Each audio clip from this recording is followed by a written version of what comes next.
So FinCom coming to order on March 12 at 7 o'clock. Let's just go around the table and say our names for attendance. Howard, you want to start? Good evening, Howard D'Amico, FinCom. Lynn Mazzulli. Carol Gogolinsky. Dick Vandenberg. Good morning. Sandy Pipers.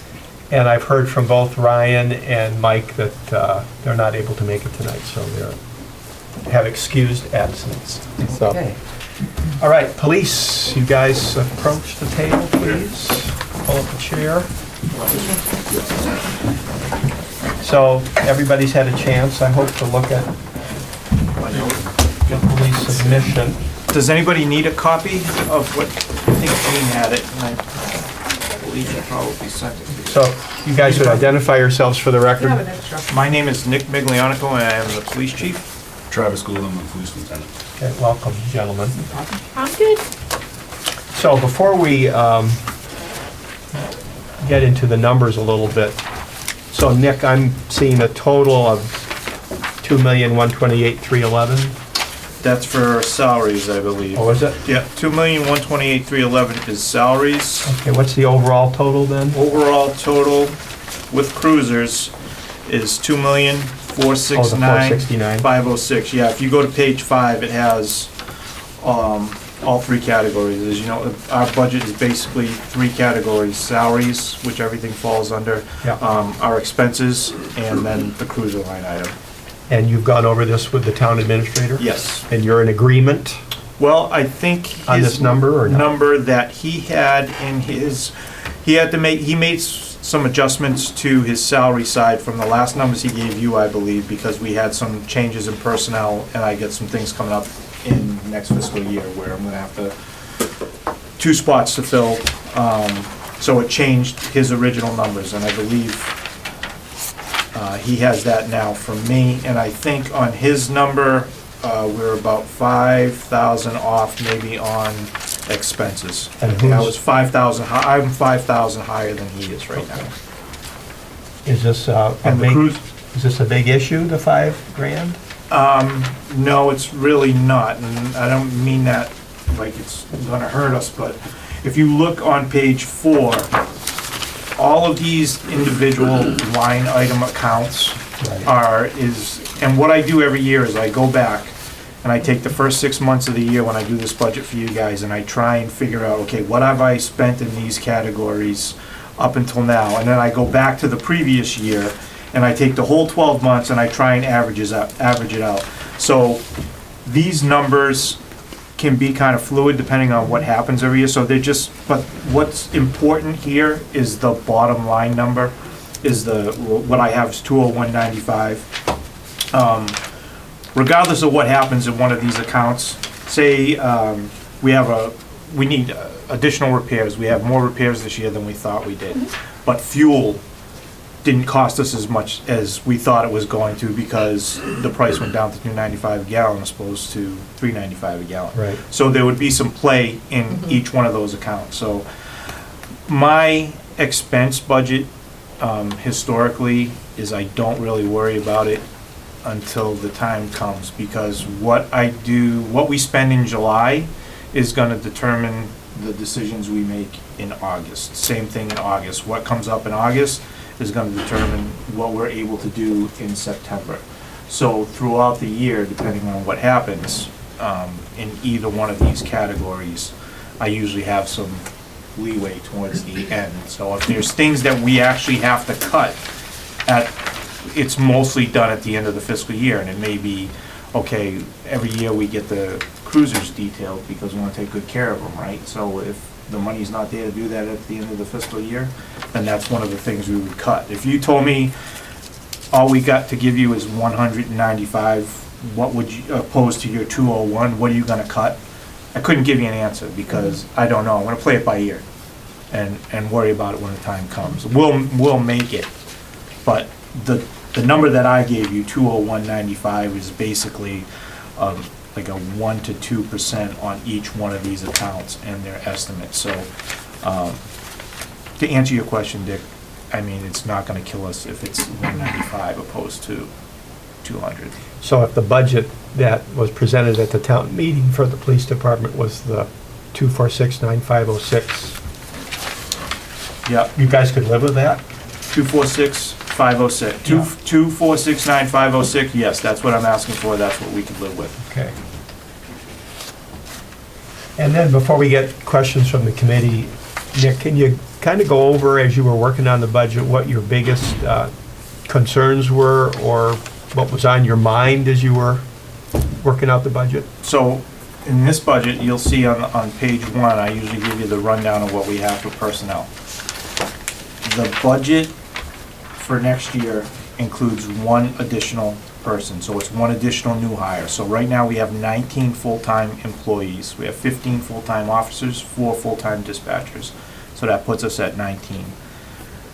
FY25 is gonna give us 1 more full-time patrolman, which we're gonna put up in the school, one of the schools for half of the year. Right. And then when school is over, they'll come back to patrol. So we're kind of getting a 2-for-1 deal here with this new body. Now, the last time we hired, or added to the roster was 17 years ago, 2008.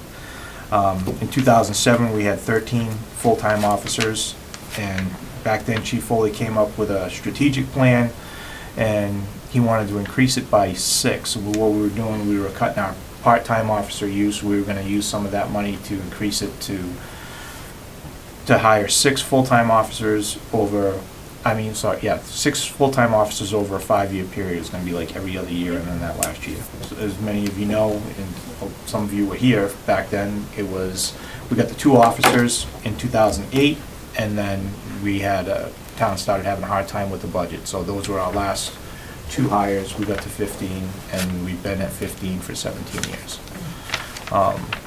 Population has increased. You can look at the numbers, the FBI numbers will give you, they'll suggest that for every 1,000 residents, you have 2.5 officers per 1,000 residents. You could do it by call volume. The way we look at it is, what do we need to do in Douglas to have every shift adequately staffed? Every day, 24/7. And we're getting to the point where some shifts we'll run our day shift with 2 patrolmen. But during the day, Monday through Friday, we have 2 patrolmen. You also have myself, the lieutenant, and the detective sergeant. So if something major happens in town, we have 5 people that are able to respond. If there was an incident anywhere, at a workplace, at the school, or wherever, we have the bodies on Monday through Friday.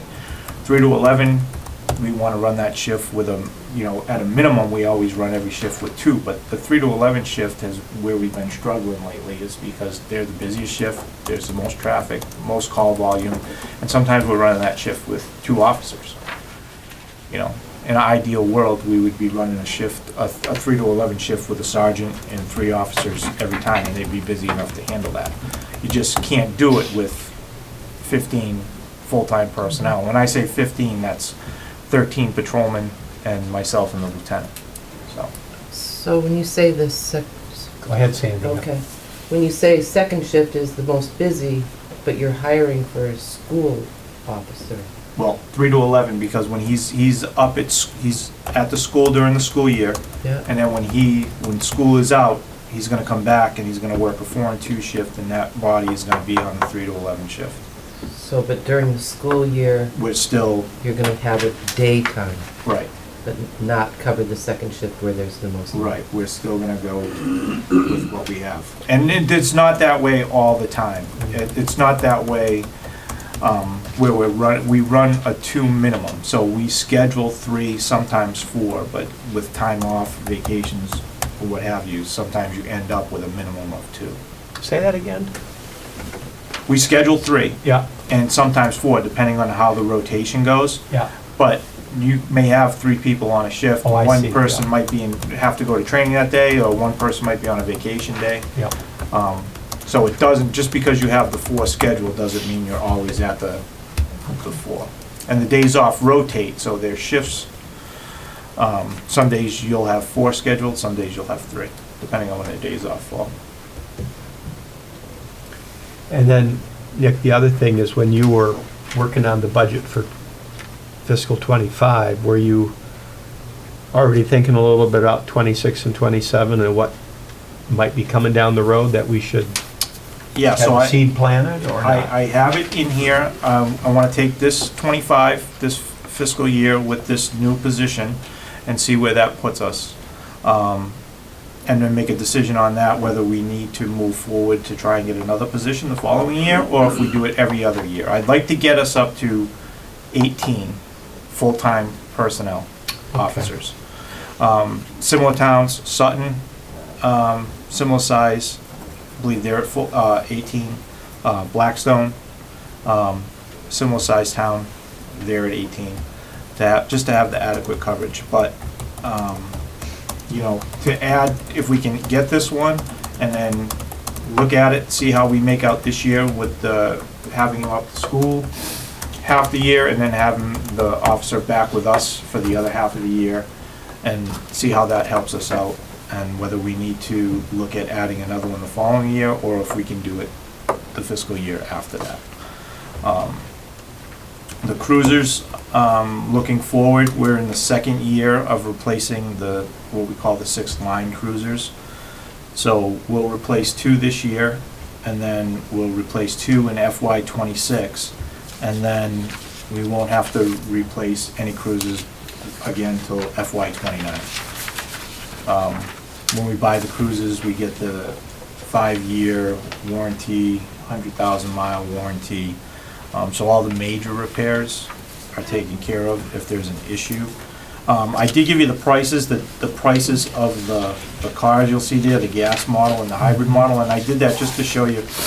We do get a pretty good price on the car, no matter where you buy it, because it's on state contract.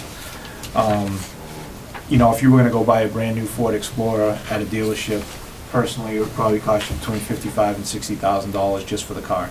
We get the car at a pretty good deal, but what costs us the most money is the upfitting. And every time you buy a brand-new cruiser, because Ford likes to change the specs, you know, every year or every other year, you have to, most times, change your equipment. Recently, we've been getting like 2 cycles out of the equipment that will fit in the cars, so we can take some of the equipment that we have and put them in the new cars, but sometimes you have to buy the new equipment. Travis, anything you'd like to add? Just your perspective on the budget process and issues? The cruises, I can add to that. I spoke with our rep that we deal with for the cars, and he said what Ford does is every 8 years, they kind of change the body style of the car, which change the inside, which makes us changing equipment. So last year, this year, we had to buy all new equipment for the cars. In '29, based on what he said, I don't think we'll have to do that because the equipment usually lasts about 8 years, and we would do it every 4 years. So they may be more now. We may be able to save that, 20 grand or some of it. Next time we buy cars, we're just buying cars and having the equipment moved, rather than having to buy all of the equipment again. So based on the schedule here, we'll have 2 years without needing to replace cruisers. So it's every 3 years, we'll have 2 years with. Right. Okay. Correct, All yeah. right. Right, Nick, anything else, kind of a bird's eye view of this budget for FY '25 you'd like us to focus on? No, I think it's, Matt worked with us to get that extra position in there. So, it's in with the full-time personnel. I think it's gonna help in both areas. School safety is a big concern of ours, and right now we have one school resource officer who is doing all 4 schools, right? So he's bouncing around between school and school, and, this way we're gonna be able to put one officer up on each campus during the school year. And again, it works great for us because once school's out, he'll come back and work patrol, and we can put him on that second shift for the busiest time of the year, which is the summertime, and we'll have that extra body. So I think that's going to give us a good look at where we need to go in the future of how that's going to do and how that's going to help us out, and we can come back here next year and tell you what it did for us and where we're at and where we have to go. It might help us out to the point where we don't have to ask for another body next year. There's a lot of things going on. The new warehouse isn't open yet, and when that opens up, you're supposed to have 300-400 employees there per day, so who knows what that's gonna do down there traffic-wise, and business-wise, so a lot of things are gonna happen over the next year, so this will give us a good opportunity to see what this position is gonna do for us. I think it's really gonna help us out a lot. Any questions for either Travis or Nick? Anybody I have a else? question, just a personal question, nothing to do with this. That speed thing? The sign? Yeah. Yeah. Does that go off at a certain time of day? It depends. It's solar activated. Oh, okay. Yeah, so All right, it so it depends. seems- If the battery's got a charge, Okay. it will go out for a So I while was till it trying gets a to recharge. figure out why at night it's not, Yeah, okay. Cloudy days too. Okay. Yeah. doesn't it? All right, yeah. Does it take Yeah. pictures of the cars that don't stop. go by? Does it take pictures of the cars that's going by? That one doesn't. That one We doesn't. do have a trailer that will do that. Yeah. Yeah. But, Will we get We'll take a tickets look. in the mail? no, we won't send a ticket in the mail. We may have a conversation, but we won't, we won't send you a ticket. We'll come talk to you first, Okay. but, yeah. So 2 spots to fill, 2 spots to fill? like people are leaving? Yeah, so I have one, so one will be the new spot for Okay. the, we have somebody who, from within the department that can bump down to the SRO right away. So we'll have that spot to fill. Or the new, so which we'll call the new body. So that'll be the new body, and I have a sergeant who's retiring in September.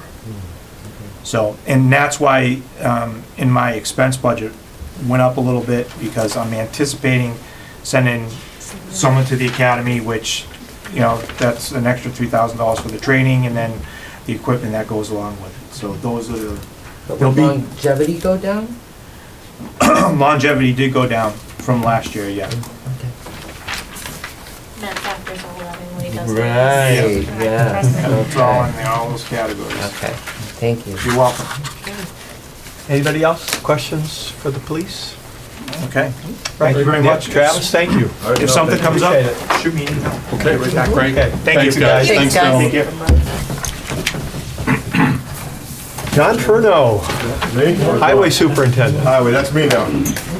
I get confused. That's all right. Yeah, close. That's all right. How you doing? Adam Furno, I'm the acting highway superintendent right now, and I'm the maintenance manager still.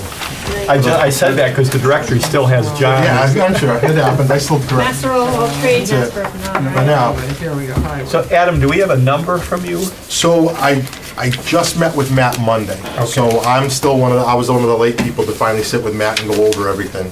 So I didn't have anything to give to you or send to you. I don't know if Matt has. I'm not exactly sure what you guys had. But I can just tell you a couple bullet points that we did discuss, and I think that may help for when you have all your stuff and numbers.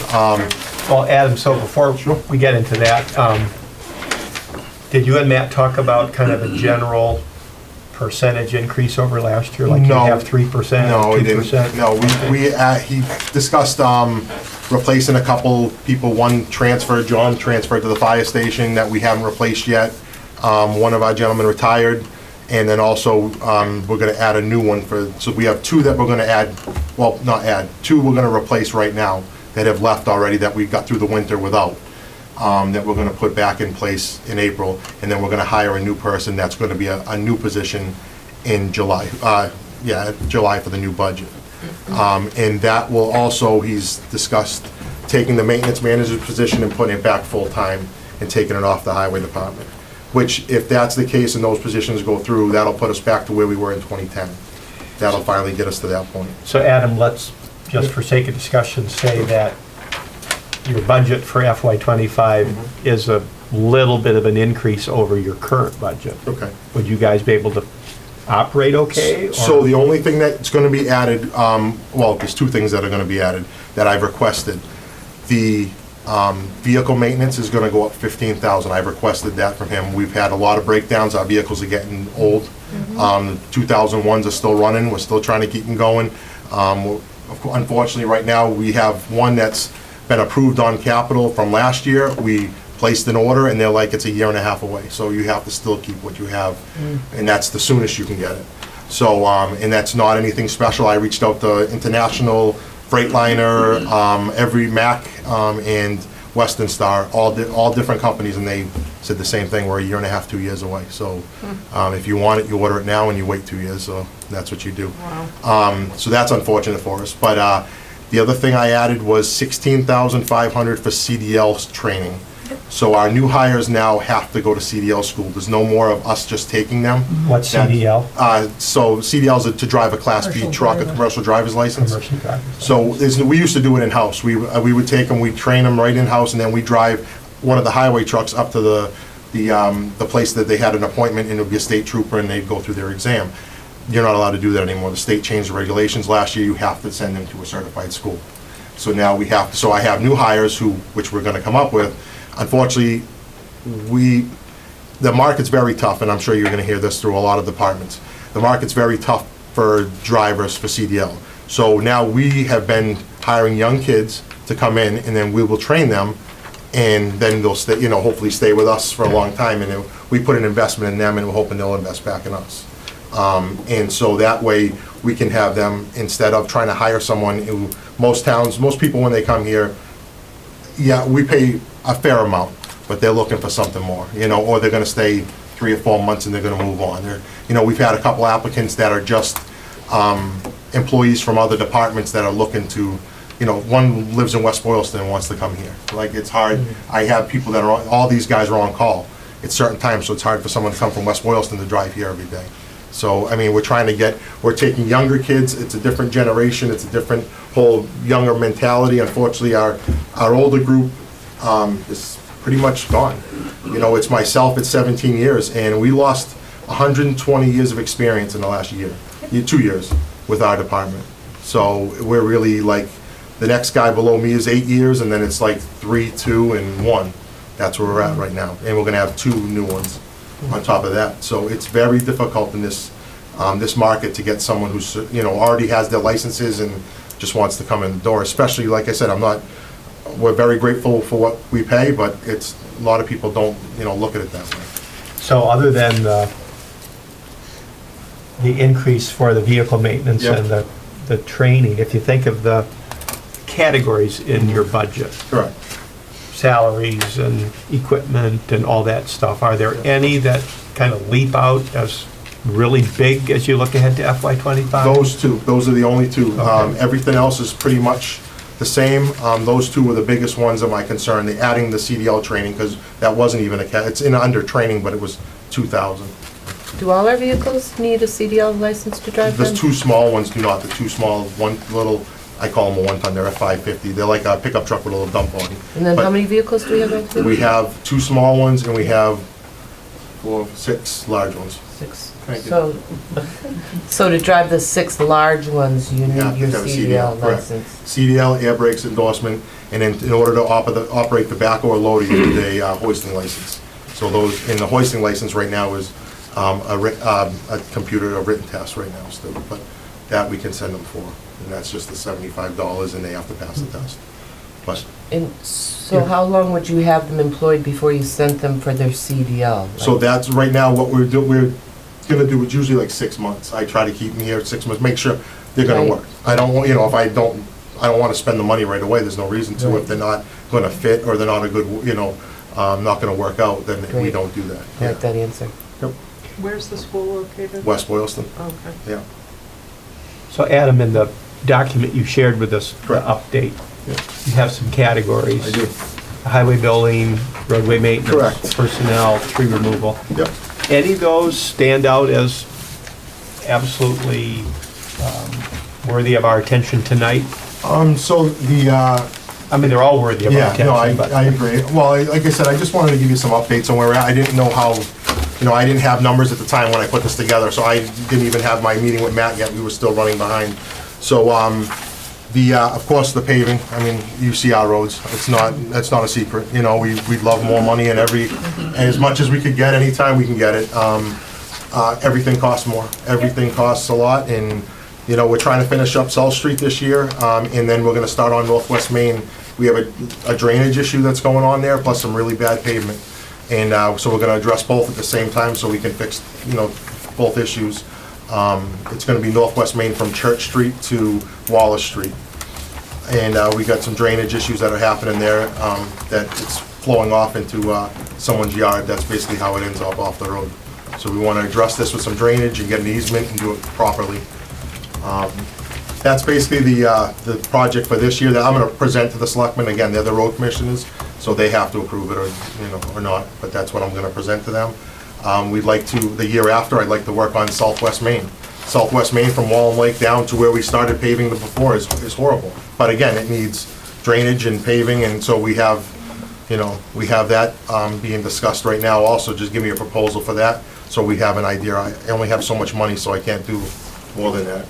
And like I said, we're gonna finish up South Street with a top coat, and they have some drainage to finish there from last year. So when we come to the town meeting in May, if the highway budget is, again, maybe a little bit of an increase, plus the two things you mentioned, Sure. if the budget covered all those, Yeah, you guys be able to function okay? Correct. Yep. Okay. Yep, I feel we will. I feel, like I said, those are my two main issues, and the 15,000 for repairs is just the vehicles are getting older. I just had a truck come back, and it was, I think that one is a 2014 and $11,000 in repairs. It's just what it is now, unfortunately. The trucks are I think it's $185,000 trucks, so, what's 11 grand when you have when they have that? The cost of the repairs, they've gone up, the parts have gone Finding crazy. Correct, and that's what it was, finding the parts, and Yeah. it was sitting down there for weeks, trying to get the parts located, and through International and other sources, they tried to do what they could to find everything. Yep, so, When you talk about Northwest Maine, is that area where the beavers are? correct, that's one of the other spots, correct. Yeah, I get And that's actually, the beaver dam on that is behind the Chesbro, behind the water tank, all the way in the woods. Wow, Yeah, it's on private property, but it affects our roadway. right. So that's why there's a lot of damage there, so we're hoping that we, number one, we'll build that up a little bit. Right. And on top of that, we'll hopefully be able to eventually get the beavers trapped. Well, unfortunately, it's private property, so the town won't do it, but, Yeah. if it, but they, the homeowner or resident will. Does the private homeowner, will he allow you to go in and? He has. cut I- the- yep, cut the I- dam- that's what we've been dam doing. down a Yep. little bit? Well, that's good. Correct, I've reached out to them, and they've been very receptive. Yeah. My guys go up to the water tank, and we walk in, and then we, Yeah. it's a good, almost like, say, 3/4 of a mile in the woods Yeah. to get to it, but then we walk in, we reach the dam, we get all of it flushed out, it lasts, a week or two, and then it's back up the edge of the road again. Yeah, they're really good, so, yeah, Busy as a beaver. exactly, correct. All right, any questions for Adam, anybody? Okay. You want me to so- start building maintenance? Well, I just have highway on here, but I guess we can do building maintenance too. So since you're here. Yeah, it's just easier, All right, go ahead, Adam. Why don't Okay, you walk so- us through the highlights here? Again, so the budget for building maintenance, the only change on this would be, they're gonna, so back in 2013, when I took over as maintenance manager, the town was in a very different spot than it is today. Not saying we're in a great spot, we're in a good spot, and, so they'd asked me to take this position on just until they could feel this way through the hard times, and we Yeah. did.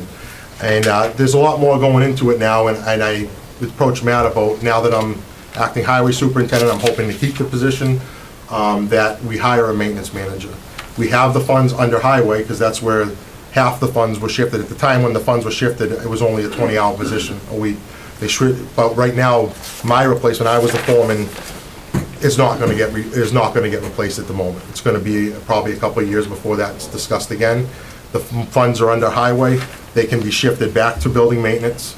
And Matt's still talking about this, he knows I was gonna bring this up tonight, because I wasn't sure, this will just happen Monday.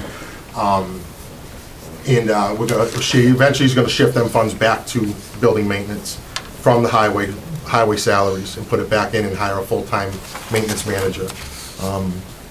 So that's that's the biggest change. Everything else has been pretty status quo at the moment, a little increase here and there, but nothing that will stand out.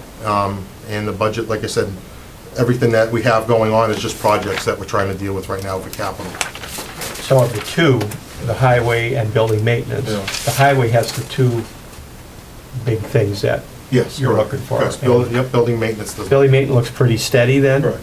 In terms of next Everything's- year's budget? Yep, Okay. correct. The fuel prices, and I did give you that too, I always try to give you like fuel costs, where we're at, and one of the pages just has what we've used, what I expect us to use, and how much gallons, because that's always like one of my biggest accounts in that, is the fuel, and then we got a great price of $3.38.9 a gallon, and we'll probably use about 6,500 gallons this year, which you can definitely see an improvement if you look over this list with all the green communities, things we've done to tighten up the building and change windows, and over time, it is showing off. It's taken a little while, but it is showing, which is very good, you know.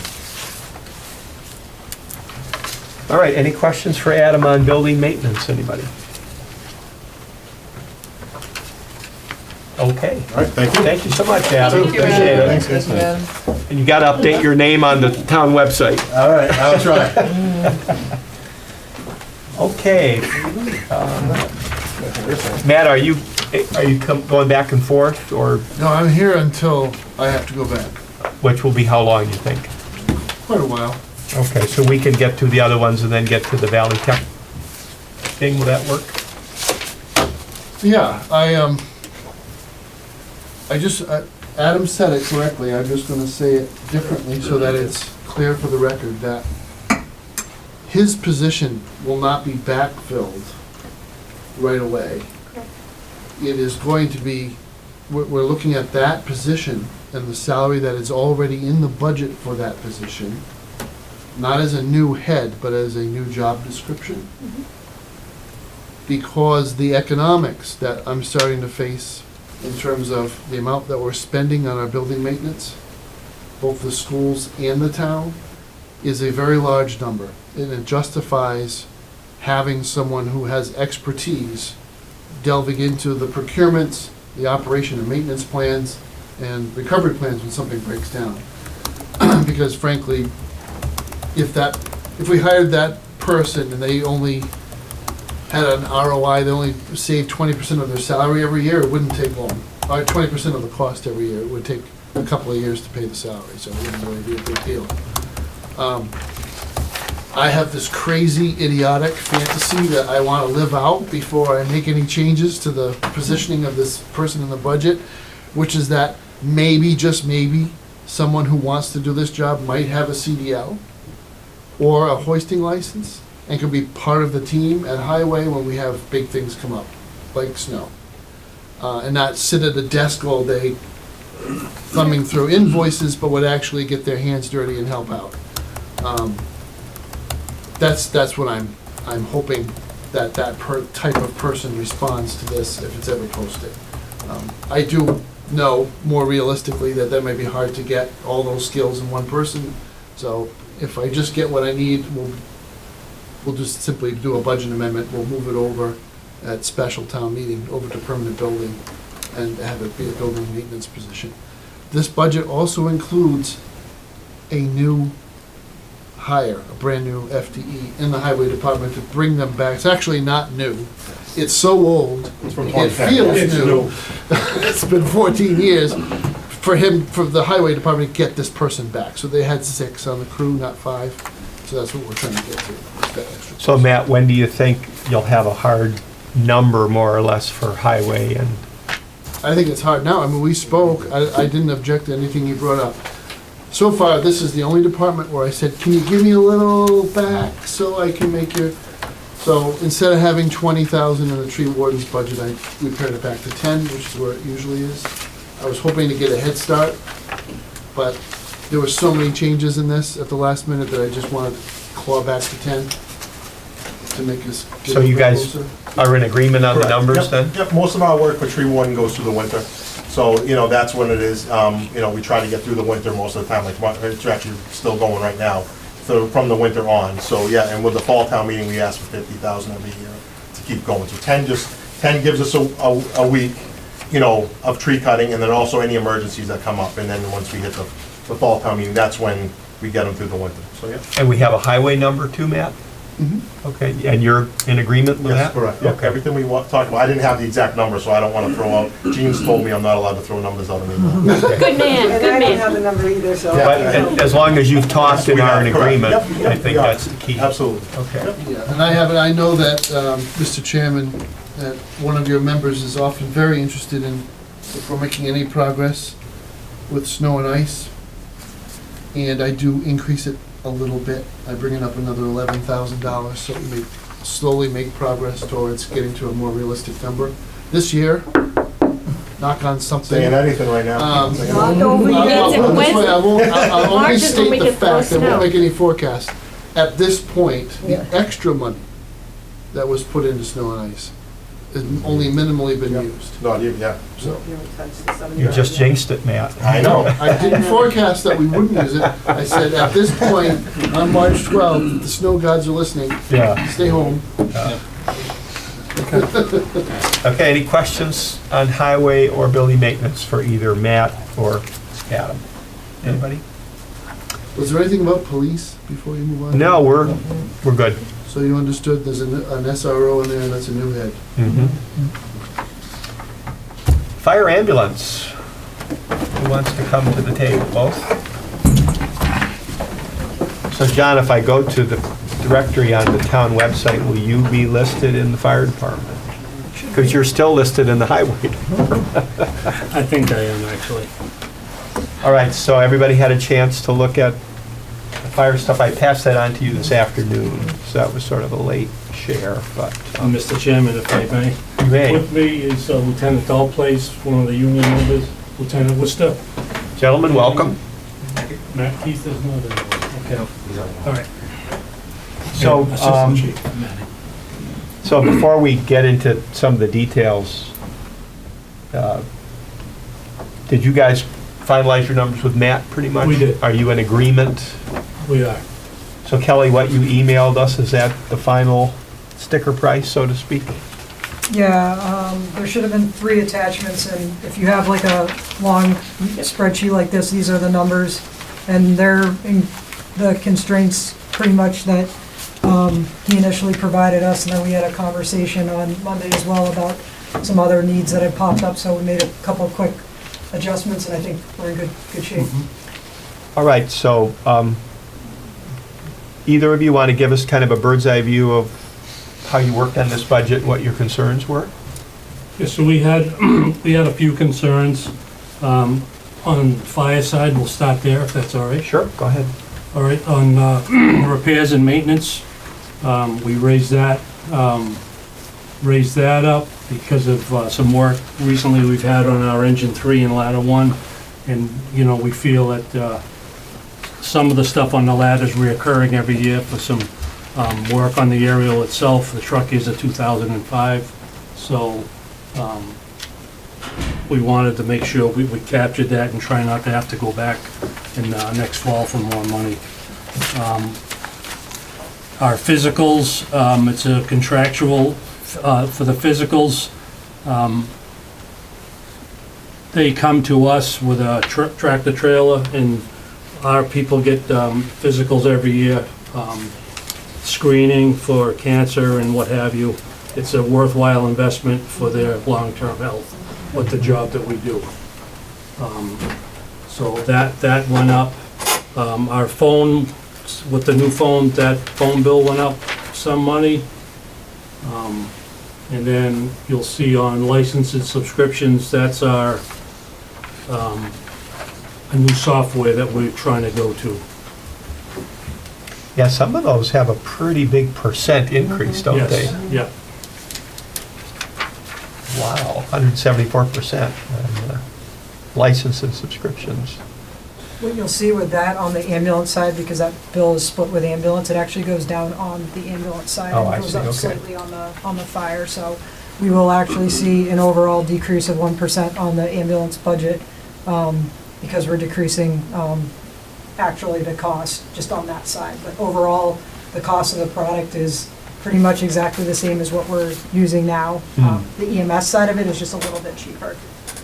So any questions, anybody on those highlighted categories for John or Kelly? All right, you want to carry on, Chief? Sure. So then lastly, on the fire is replacement equipment, and that's for turnout gear. That got cut a little bit last year, and we're just trying to get it back up. So the price of turnout gear has just gone up tremendously, just like, I know you've heard this from every department here, but tremendously. So we try to cycle our gear through. You know, after 10 years, we have to get rid of it. We try to do it in 5 to 7 years. All right, carry on. That's pretty much it on the fire side. Right, yeah. So on to ambulance, if that's all right. Just Go one, ahead, Howard, or Sandy? you go. Chief, can you just give us an update on where we are with fire vehicles? What we have, Yep.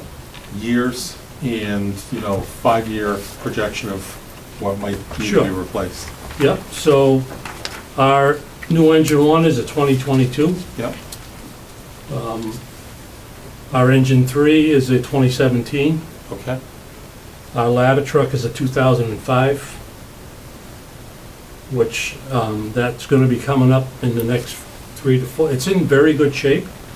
so 1 and 3, are they pumpers? They have pumpers, yes. Okay, Yeah, and those are the 2 relatively new vehicles? correct. Okay. Yep. Have you got sufficient capacity between those 2 for the foreseeable future? We At do, least yeah. what- Unfortunately, engine three's given us a little trouble in the last year. We had Okay, to get into the engine and replace the injectors, and okay, and it's disappointing because it's a very good L9 Cummins engine, but we had a problem with it throwing codes, and then not even starting at one point. So it ended up back at the dealer, and they found a problem with all the injectors. That was a $11,000 repair on a 2017 truck. That's a little bit disappointing, you know? Yeah. Our engine 2, which is a tanker that carries 3,000 gallons of water, that's a 2001. okay, So that's coming up in the next, it's on our capital for next year, to be honest with okay, you. That's know, important because only Okay. about 28% of our town has hydrants, so we Yeah, gotta bring the right, water on right. wheels. And I've already looked into a replacement cost of that truck is $561,000. okay. And that's foreseen out, and that, again, that could be a 2-year waiting. just Right, like- right, Like right. everything else, you know? And that's the, That's the 2001 International tanker, 3,000 gallon tanker. is there a difference, sorry, between the pumpers and the tanker? There is. The tanker I mean- literally just holds? It does pump, we could use it as a frontline piece if we had to, Yeah, but it usually supports the engines. okay, all right. Yep, And that's the vehicle that needs replacement in the next couple of years? correct. It needs to hit the top of the budgeting earlier for a 2-year advance on And- getting it in line. And what right? is gonna help us is the $100,000 REA fund that you folks helped set up.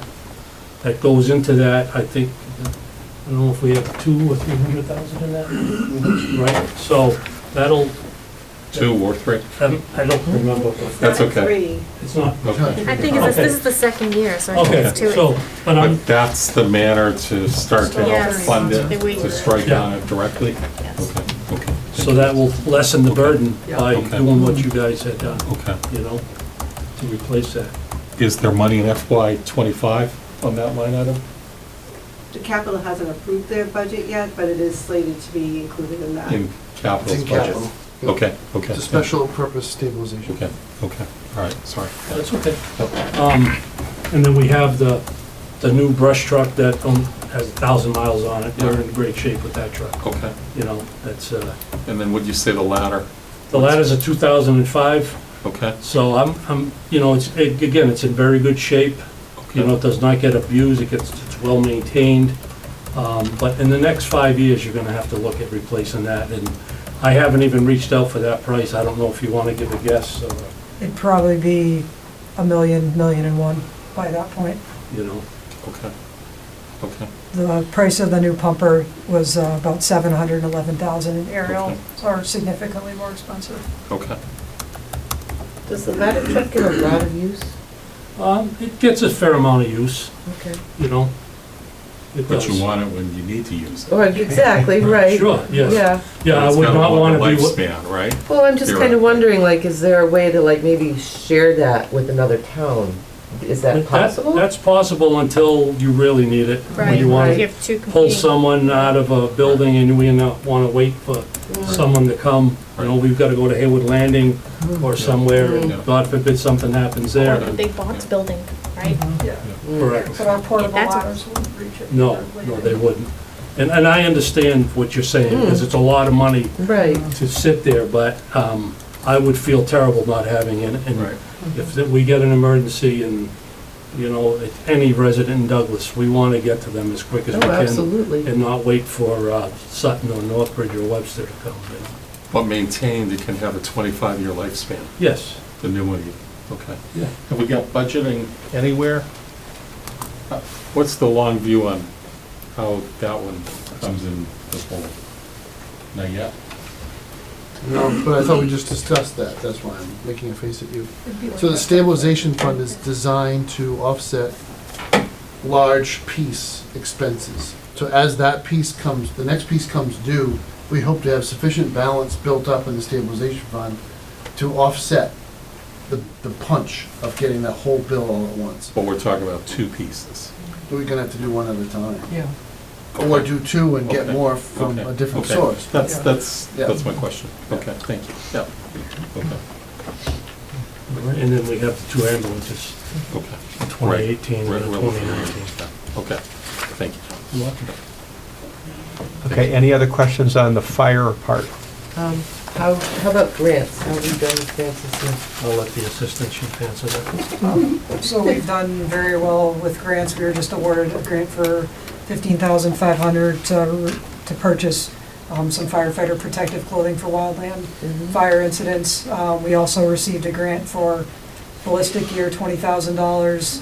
That was a combination of two grants, actually. So we were able to get about 12 sets of ballistic gear, which was important as we started doing the training for those types of incidents. We just got the brush truck last year. That was a $238,000 to the town for that. We've gotten two separate grants for about $15,000 each for structural firefighter turnout gear. This is over the last 2 or 3 years. And then some smaller grants for emergency management. We're currently in the process of waiting to hear back from FEMA about a grant for a drone. So we're hoping to add a drone, which will help us significantly as we're trying to locate fires in the state forest, as well as missing and lost hikers. So those are just some of the grants we were working on, or we received. What's ballistic gear?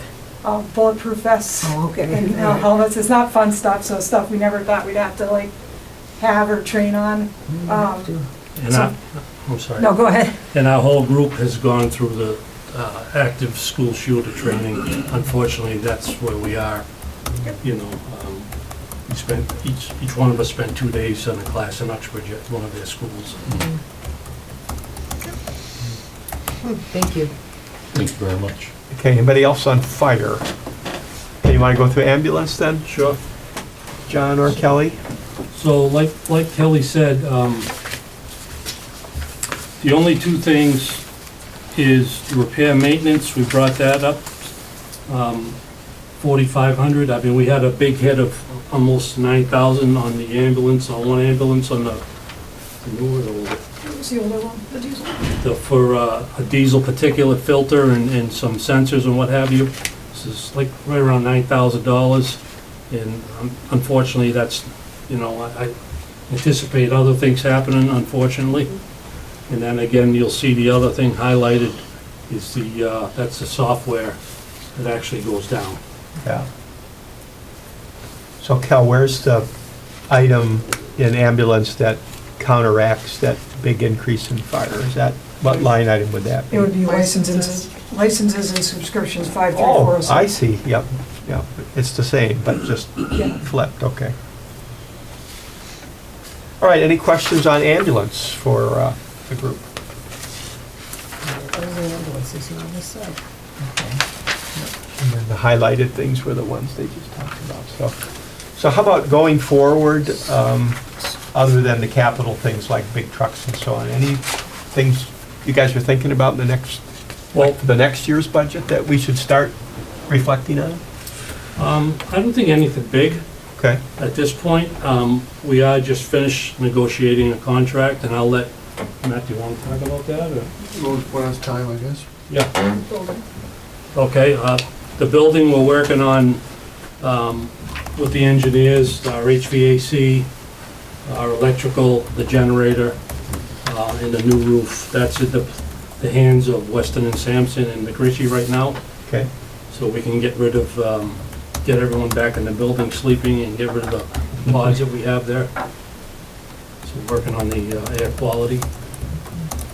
Perhaps in the future, we were hoping to add a little bit of money to some of our just maintenance line items for the building, so we could start to replace flooring throughout our building, because it's original to the building, and a lot of it's in very poor condition, so, and some painting and stuff like that, just small stuff, but Kelly, what's the difference between an EMT and a paramedic? a paramedic is a higher level of care, so a paramedic can give medication, start IVs, perform cardiac monitoring. So if you're having, say, chest pain, they can do an EKG and determine if you're having a heart attack and then bring you to the hospital that can treat that, versus if an EMT comes, they're not going to be able to do that test, and they may take you to the local facility that may not be able to take care of that problem.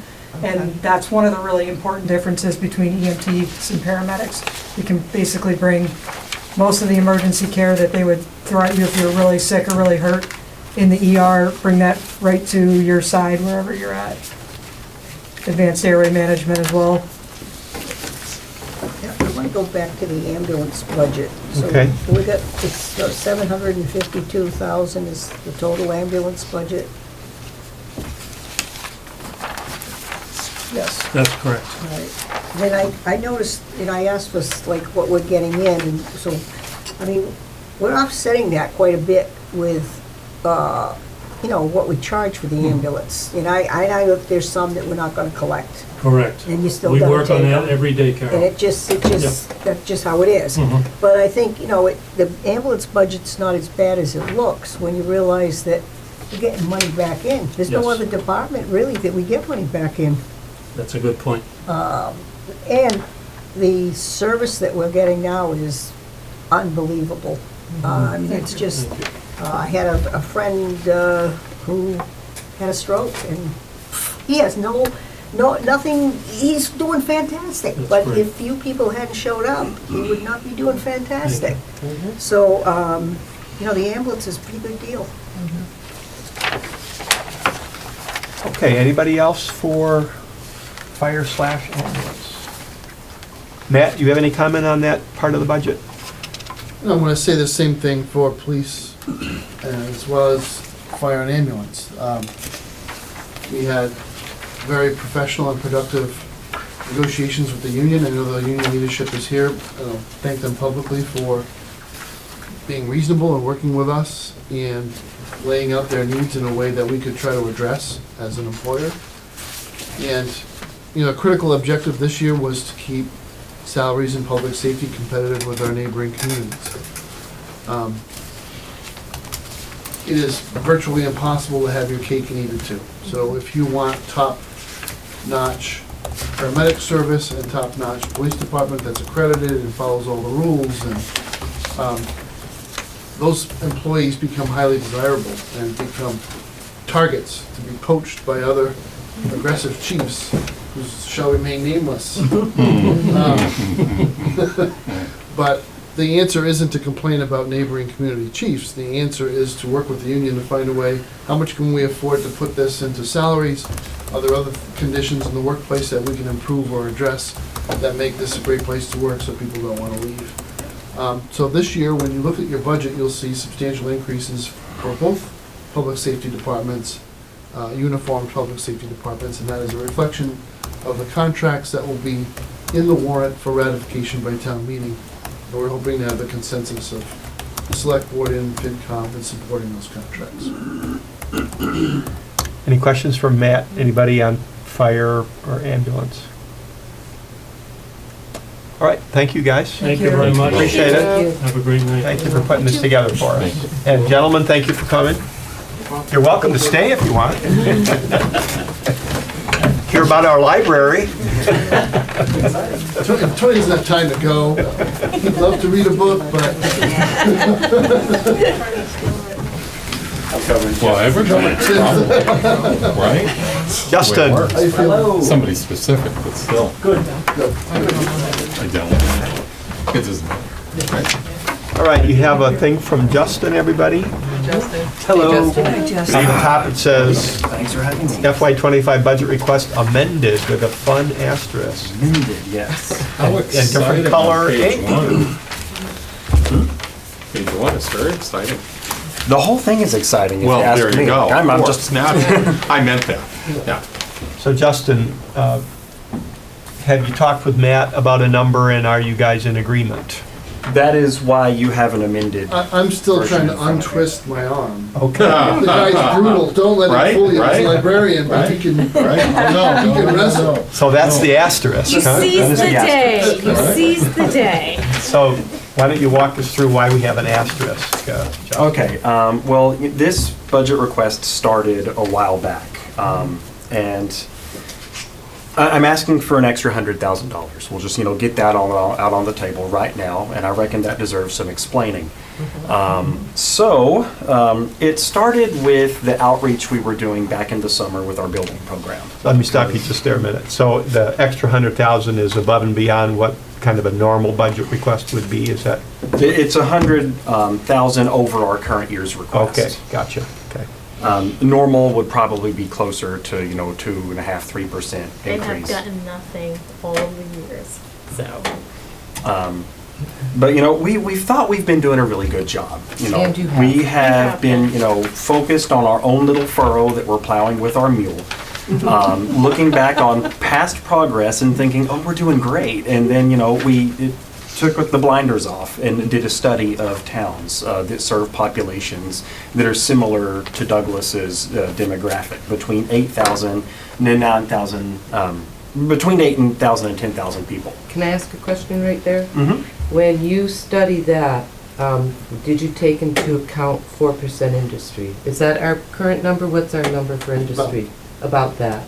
I did. So the demographic of our town would be that we're 4% industry, and I was looking at your list of towns, and they're not the same demographic as us. They're Because the ours is, population range. yes, the numbers tell the tale. And so your tale is, you can, not that, I love the library, definitely. But when I look at the number demographic that you're going to present tonight, it's not apples to apples. I just need to All the put towns that- are different. Exactly. Dayton has a teeny tiny library that's nestled Right. in their town hall. Yes. And I think that we're on this list with, Montague, which has 3 different libraries operating, in 3 Right. different hamlets of their town. And so I was looking at the list and going, yeah, this isn't apples to apples. Yeah, certain towns are, like Sutton, but other towns that are listed in this list are not. If you Okay. look at the number that I'm after, like the story I want to tell, is that if you look at every town in Massachusetts that is between 8,000 and 10,000 people, average level of library spending per capita is $44, $44.67. So you're looking at everyone and not just these that you have listed here. I'm looking at all the towns listed here are the ones that are between 8 and 10,000. Okay. But Because still that's- not apples to Yeah, apples. but that's every town in the Commonwealth. Right. Some, like all over the state, the average spending per capita is there at 44.67, and Douglas ranks 18th.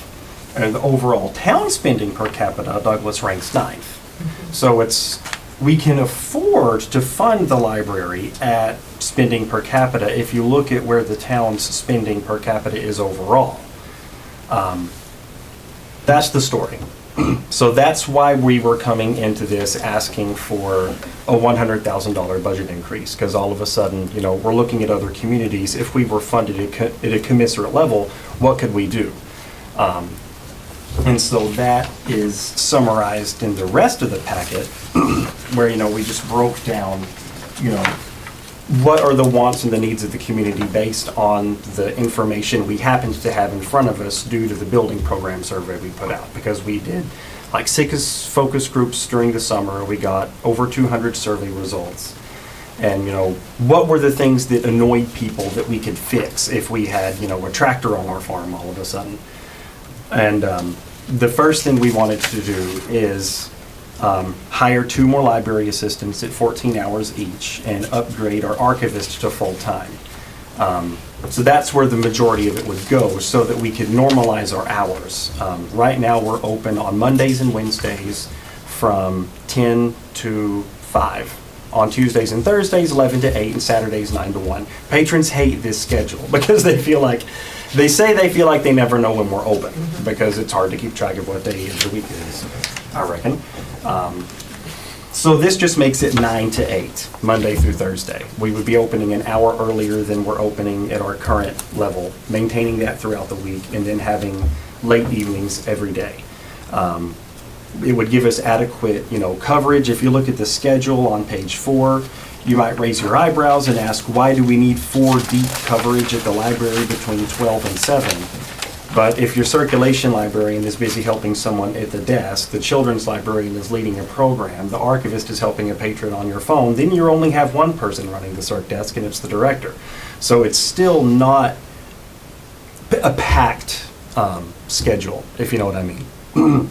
Even though it looks like it in comparison to what we've ran before.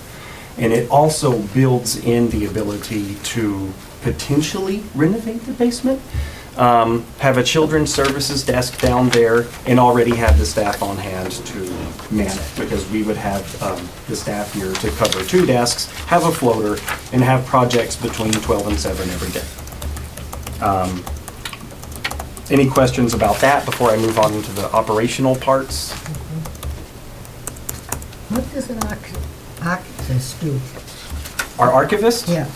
She right now, she works on the circulation desk about half time, and then the other half of the time she works in the archives. We have a lot of uncatalogued material that she's continuing to add to the collection. She's working with the Historical Society and the Historical Commissions to help them on their projects, and she just does a lot of research for patrons, because we get patron requests. Like, I filter at least 1 email a week that I just send to her. Someone wanting to know about their property, or some local history reference resource, and she's the go-to for that, so I don't have to worry about it. It's great. She's also becoming kind of a personal assistant, because she knows everything about how the Google ecosystem works and how to use Google Workspaces. And since CW Mars is embedded into that, she's creating all of our procedural templates and everything that we're going to be able to distribute among our new staff whenever we get them on July 1st, hopefully. Comments or questions, anybody for Justin at this point? All right, you want to carry on, Justin? So the rest of it doesn't require as much explaining, I don't think. We would like to increase our circulation budget by $18,000, because that is a function of the total overall budget. We have to spend at least 19% of our total operational budget on stuff that we share with other libraries. I also want to add in a line item for electronic cost per circ subscriptions. Did everyone read the explanation of that, and was it useful and helpful? Yeah, more or less. It's a cheaper way of meeting patron demand for e-content, but it doesn't qualify as a circulating materials expense, because we don't share it outside of Douglas. And since we don't share it, it doesn't qualify as a materials expense. So if we can introduce that line item, it won't qualify for circulation budget, but it'll still be a very useful expense, that will be felt locally on demand. Just for kicks and giggles, I ran the numbers right before I came. We have 98 unfilled holds distributed among 42 patrons as far as physical items go. And as far as digital items go right now, I have 508 currently unfilled holds distributed over 219 patrons. And if I were to buy everything I needed to fill that demand, it would cost $25,285.87. So there's definitely like an abyss we're looking at every day of we can shovel, content at there, but there's an appetite that we're not even close to filling. This will get us close to the way, but it's not something I'm asking for just because, oh, hey, I have an extra $100,000, where can I apply it? It's a need. How many complaints have you received about this? About average wait times for e-materials? Loads. Really? We get loads. So because people call up, or do they email? Or? People call, email, conversations at the circulation desk. We hear. Because the average wait time for physical materials is only about 5 days. Right. Average wait time for digital materials still 67 days. Wow. And in an era where people want instant gratification, they just stop using the library. Rather than wait for those holds, they're gonna go to Audible, and spend the $10 to download it there, or they're gonna subscribe to Amazon subscription services, and, they'll just pay for it before they wait that long. Well, that's okay. But people that are on a limited income, this is their entertainment, right?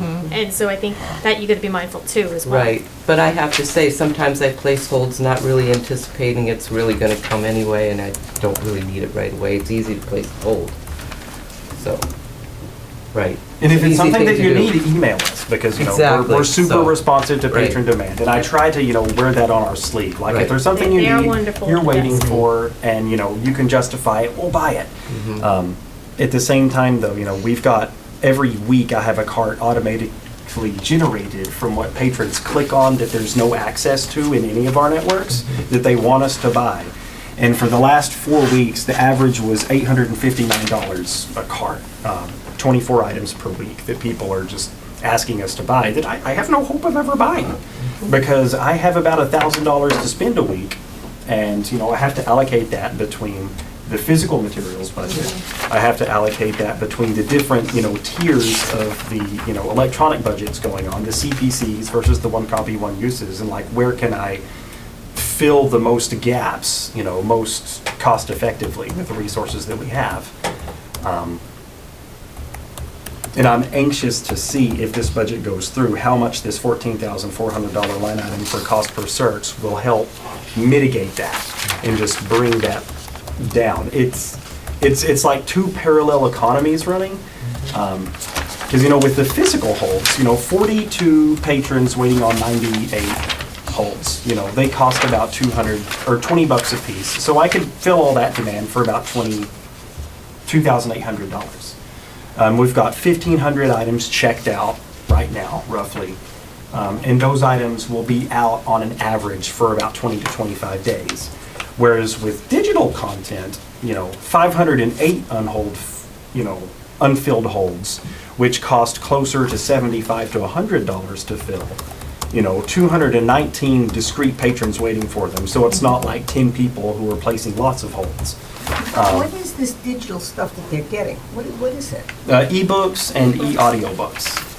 Magazines. They'll bring in their Kindle or whatever Yeah. they have, or they get. So are they getting movies or No, that's a different platform. different thing? Yeah, an ebook, like I was reading one earlier tonight. It's just, the book, Yeah. but I've got it as a file I can read on my phone or a computer. And the audiobooks will read to you, or you can sync it to your car and it'll read to you. Good for road trips. I mean, it's I a hate to great. say, I didn't realize that was. What makes the games different, though, is, the physical items are out for a long time. The digital holds are typically only out for 3 or 4 days before the person's done with them and returns them, so they have a much higher turnaround rate. So you've got about 400 digital items checked out at a time, 1,500 physical items checked out at a time, but the digital items are moving so much faster through the pipeline. You're like, how, and you want to hold off on buying things that are brand new until the price comes down. It's fun, in kind of a gamey, kind of board gamey resource allocation way, but it's definitely, we could use more resources to allocate. And then the last two line items were, or the last two things to mention, we're raising our repairs and maintenance budget. Right now, we run a repairs and maintenance budget of $2,500, which is enough for us to service our mini splits every year. There's obviously a lot more repairs and maintenance that needs done in the building, which, some of it is deferred because we keep hoping, that there's going to be a major renovation project. But, we need to start taking care of our stuff. And, as like the front doors showed us, we just restored those with donation money, and everyone is so happy with them because we didn't replace them with, glass automatic stuff. We restored them to their original 1903 condition, and everyone is thrilled. And, we want to give more of the building that kind of treatment, if we are going to be having our library here in this facility, it deserves to be taken care of. And electricity, we, increased a little bit because we'll be open for a significant amount of extra time, and office supplies as well. It's a great little niche. If you haven't been to the library, it's a great little, Yes, it is. We're definitely a unique library. yep. So Justin, let's say that Very helpful. the FinCom's recommendation is less than the 100,000 for various reasons, just talking points. Let's say it was 50 or 40 or something more than you hoped. Do you have a plan in place? How you would use more money, but not everything in case it came to that? If something had to be lopped off, the first thing I would lop off would be the $14,000 400 line item for electronic cost per circus subscriptions. Everything else kind of ties in together, because if we have the additional staffing, we're going to need the additional circulation budget, or we're going to have a shortage of material. And if we're open to extra hours, we're going to need the utility and consumable line items. So definitely, that whole cluster I would want to preserve. But if I had to sacrifice the $14,400 for cost per circs and come back at that another year, or the circulation budget, I would try to augment that with donations or something.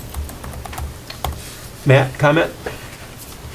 Not much. I'm needed next door and get to the end of my wick. How about the BVT? Can you come back later for that or not? Yeah, if you have other items like minutes and stuff you can do, I can maybe get done over there and come back. They've Okay. already taken a recess to accommodate. All I'm gonna say at this point is this, I'm gonna pass around the updated budget, which, because I've agreed with my department heads. Both the library and the adult social center have experienced extraordinary growth and demand. Here. I want to think that this is, to no small extent, the result of the extraordinary public service we received from library staff and adult social center staff during COVID. Maintaining relationships with people and maintaining the service level to the public. And I've always come from a philosophy that those people who pay the bills should get value for what matters to them. Most of us hope we never call the ambulance. Most of us hope we never call the cops. And if we do, we want them to be the best in their field. But we may take the kids to the library 2 or 3 times a week, 2 or 3 times a month at least. And as we get older and our friends pass away and our family moves away, we see these social centers in our communities. Douglas runs a good one, so we're popular. Yep. We're actually turning people away from other communities. So we have Douglas-only events now. So like St. Patty's Day, we're putting 59 people into that space, and they're all Douglas residents. The bus has greatly enhanced Yep. the appeal of the center, because now people who may have been homebound or only willing to go out in good weather can now get on the bus at any time and get the ride in. They don't have to worry about parking, and walking from their parking spot through traffic on Main Street.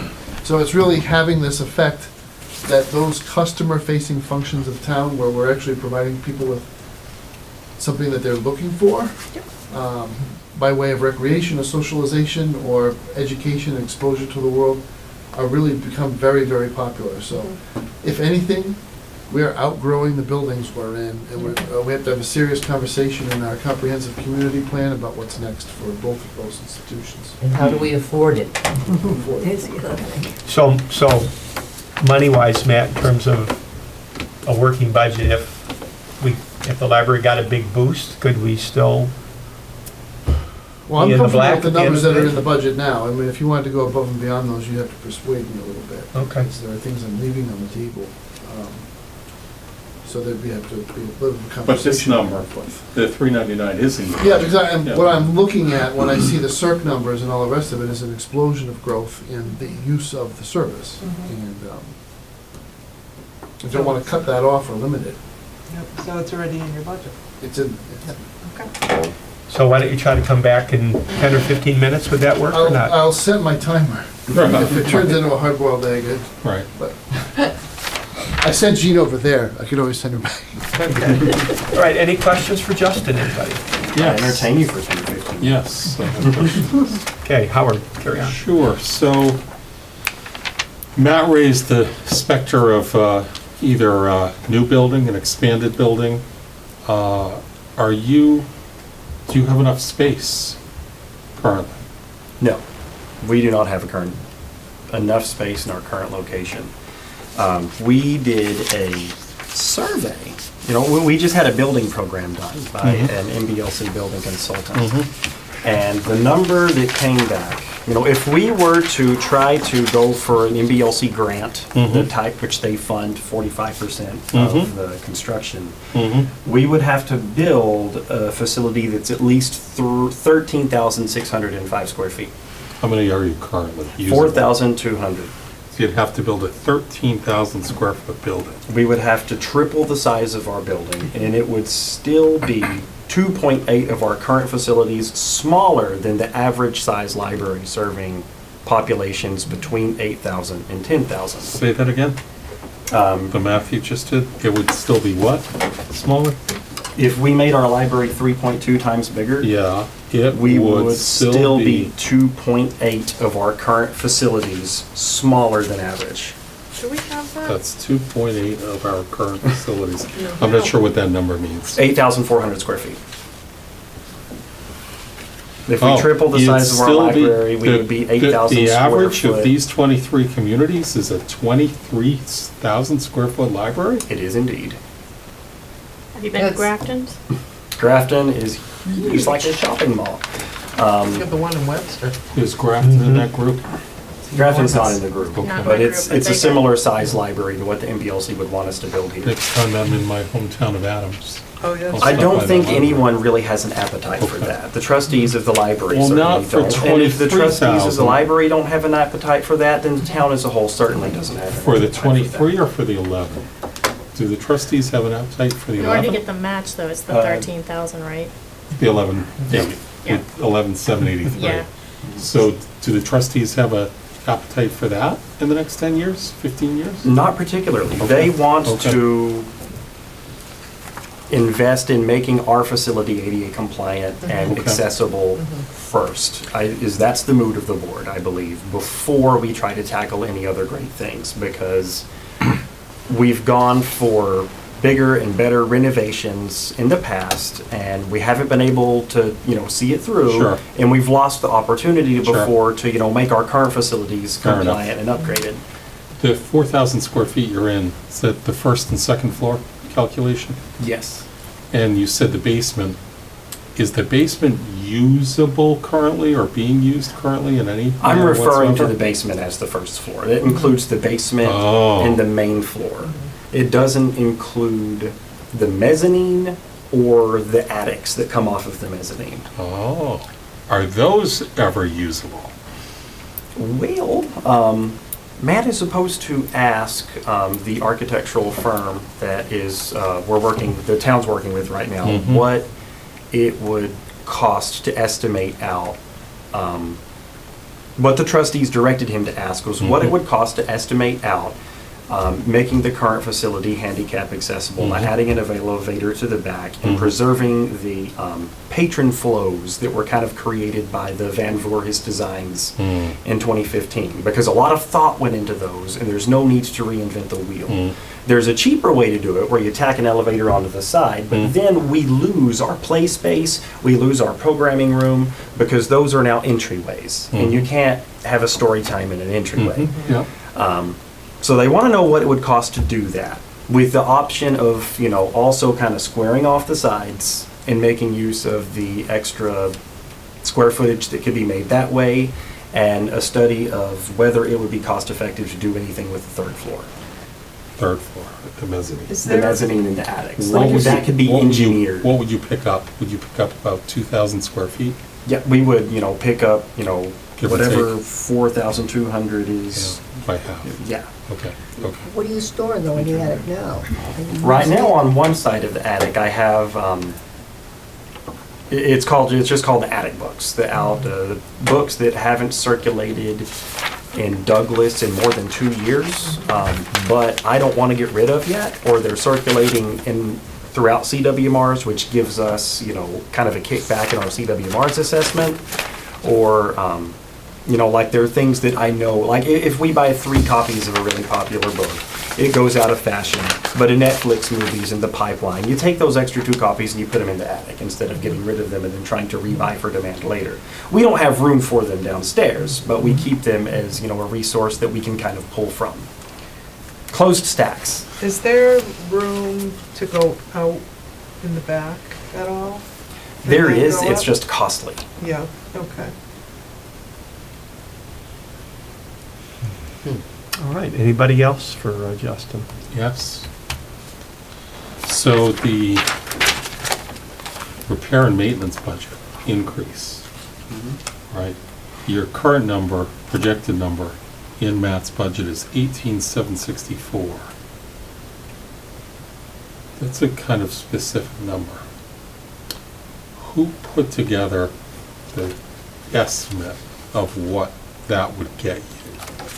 That is, originally, I see the description. it was filling out the number, basically, because originally I was trying to fill up the number to make us get to that 4467 per capita.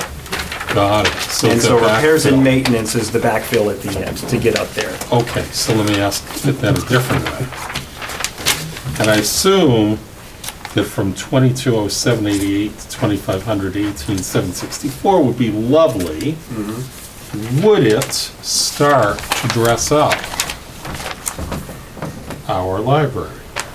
Would it be a start to That's my hope. addressing these things? That is my hope. My hope is that we can start knocking out the things that just need to get done. We've got dripping sinks that need replaced. We've got old radiators that need to be removed. We've got 7 or 8 cracked windows in the facility. We've got paint that needs, done here and there, and just get those things done. So this would be a start. And that would be a In the next few start. years, there might be more, just deferred maintenance over a few years to get our library to catch up. What I to think is hasn't going to been help done for a even while. more than that is having the staff so that I'm going to have time to be a director again. Yeah. And actually start preparing a capital plan that we can put before the capital Okay. committee and get some things in the pipeline for bigger repairs, Okay. like our pediment out front, a new Okay. roof, Okay, okay.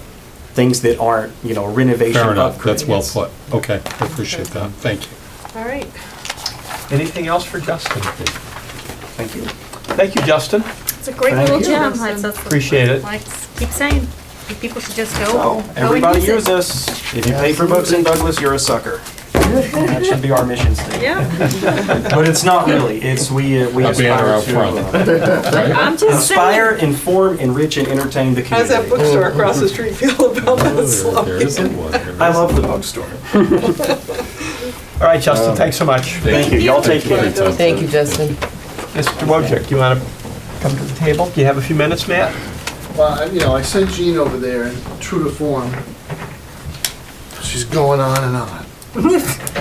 Excuse Just me? kidding, I Nate. can't believe you Just said that. kidding. No, she's in the warrant, so. Let's talk about BBT first. Well, how do you want to go with that? Well, what are the things we need to be aware of as we get ready for the warrant? There's some unanswered questions, I guess, or vagueness. Well, you guys asked a lot of good questions, okay? And you might not even want to watch your own meeting to listen again to the answers and see if you really got crisp answers to your crisp questions, because at this stage in the game, there really needs to be crisp answers to some of these questions. There's a significant number of administrators and managers talking to each other about these requests from BVT and whether or not they are kosher under the BVT agreement. So whether or not the individual municipalities were provided with sufficient notice of an authorization to request debt. We were supposed to find out 7 days after the BVT school committee voted. To the best of our knowledge, no formal notice has actually been given. So they come to meetings like yours and they talk about it, but you're not the select board. The agreement says select board. And the reason why it's important is because what is the approach going to be taken to funding that debt? So unanimous, at least with the people I've spoken to, we want this to be excluded debt An excluded debt can only be voted by the taxpayers at the ballot. It will not be part of our operational budget. And the town meeting too, right? Right. Both? You need Yeah, both? we need Yes. both. Okay. So Which one that now? being the case, right, if it has to go on the ballot, then there's only so much time for us to put it on the election warrant to make sure we have the election during the time frame required by law, which is by September 15th. So how many elections are we gonna have in Douglas Hmm. from ATM on May 6th to September 15th? Well, I'm not so sure that we have more than one on the schedule, and that means it's right away. Do we have one on the schedule? You have a spring election, a town election, Right. which I believe is a week or two Selectmen and stuff. after a town meeting. Yeah. It is, okay, okay. So that's all you've got for time, so that doesn't give us a lot of time to actually vet this proposal. So there's a debt exclusion question, then there's the stabilization, and whether the stabilization is suitably contingent or controlled fiscally. So I listened to your meeting again today. It took me a couple of listens to make sure I understood what Dr. Fitzpatrick was trying to say. This is actually an HVAC project, not a roof project. It's a lot easier to sell a roof because people can sympathize with water dripping on their heads. But the majority of the money, if you listen to him, he said, I'm gonna ask for 10, 4.4 of that is for the roof. The rest, he says, was for HVAC. Now, listen, I'm in the market for these rooftop units, so I know what they cost. He's got a big building, granted, but I'm still skeptical on whether he's gonna go all the way to the 10. And there's also the question of, is he going to ask for authorization from SBA before he asks the town for debt, or after? So what he told you was that he was gonna file a statement of interest, which is usually the first stage of a grant application, but he wasn't actually looking for MSBA authorization until after he had commitments from municipalities. Well, the municipal and regional school districts in the BVT catchment area don't do that. So Mendon Upton is going to MSBA for an authorization first, before they ask their taxpayers for debt to do the work. So there's this sequencing, but a special purpose stabilization fund must be delimited for what it's gonna be used for. So we have one for fire trucks, and if you remember, the exact motion was for vehicles over a certain gross vehicle weight that are used in the emergency services, so it's not used for the chief's car, it's not used for cruisers, it's not even used for ambulances, it's the major equipment. Where's his definition of what he's gonna limit the use of those funds for? And if they're not used for those purposes, what does he intend to do? Is he gonna return it to us? Haha. All right. Or what is his process gonna be for getting the money out of stabilization for another purpose at some future date? So those are the areas that we've been talking about, are concerning about the way he's approaching this. The debt exclusion issue is a big one. It's a really big deal. So for those towns that have late town meetings, they don't have a lot of space to have an election before September 15th. So Matt, the process by which a town chooses to have it be a debt exclusion and not part of the general budget, is that decision made at the town meeting? Yeah, so Dr. all in- Fitzpatrick was correct, that is a local decision, Okay. right? But I think he's banking on people not going for all that extra process. He is timely in starting it, but he's not giving you a lot of time. But again, at the town meeting, would there be a motion from somebody that we This have has it to be a get debt on the warrant. exclusion? So the open question, we don't know the answer to this question, so we're gonna, just because Okay. he's asking for it, I don't know that that means that we have to put it on the warrant. Well, that's what I was thinking. And I'm right? thinking the select board, that's why Gene's over there briefing them, it's gonna be up to them whether they think that this egg has been cooked to the point where it's ready for the voter to be Right. asked. Right. And, Okay. you know, There was I'm of the information mind I that asked rushing this through is not the best way to get consensus around it. If I'd it asked doesn't interest go- rates and term and schedule, Yeah. and he didn't have any of that yet. Oh, he did. He didn't He have it just for was us. letting it out to you in dribs and drabs. It's very clear from his presentation that he has done an equalized principal repayment scheme, which is what he intends to do, which Was that screams. physically presented to us? That's what he said in response to two different questions. He Oh, I didn't hear said, it that way. we are equalizing the payments, which would not always be the way you would pay back a bond. A lot of times you would have front-loaded interest like you would on a mortgage on a An house. amortization, right. And it would be amortized. You asked that, and he Right. said, no, Right. I'm going to equalize principal across all the payments.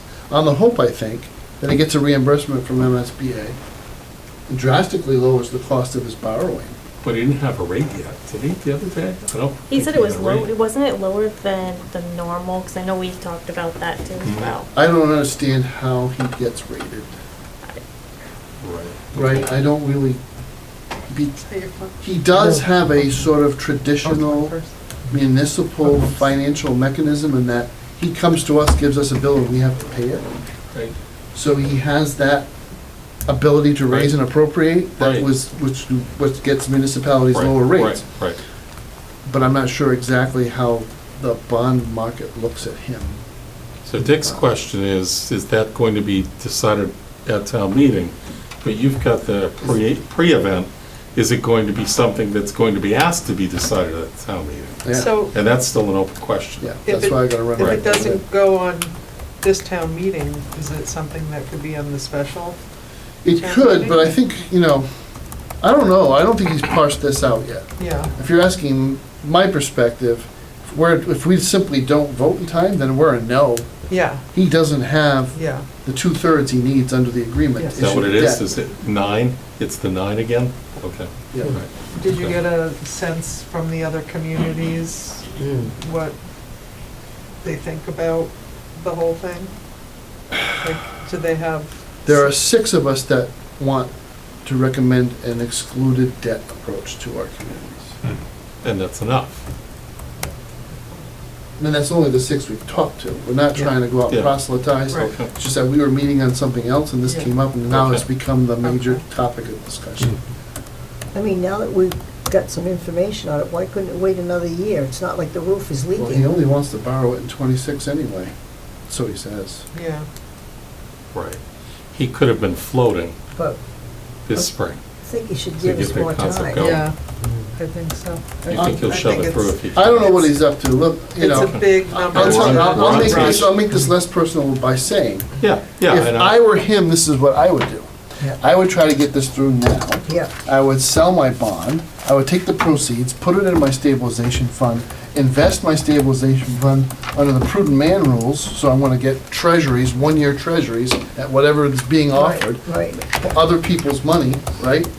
Then when I go to MSBA, I get all the extra points on my grant application, because look, I already have a commitment, and I already have the money. So he gets approved, gets the reimbursement at the maximum allowed percentage, and then brings that back to his stabilization, saying, look at me, I'm brilliant, right? I got a $10 million job done for $4.5 million. Can I take the rest of it and spend it on security system for the cafeteria and other things that were discussed earlier in a publication that he isn't talking about right now? But that, when he came up with his 10, there were definitely numbers that added up to 10. So Matt, when we have our public hearing on April 9 and go over the warrant articles, might there be something about this? I'm sure. I haven't taken the temperature of the select board, so I don't know exactly where this is at. Okay.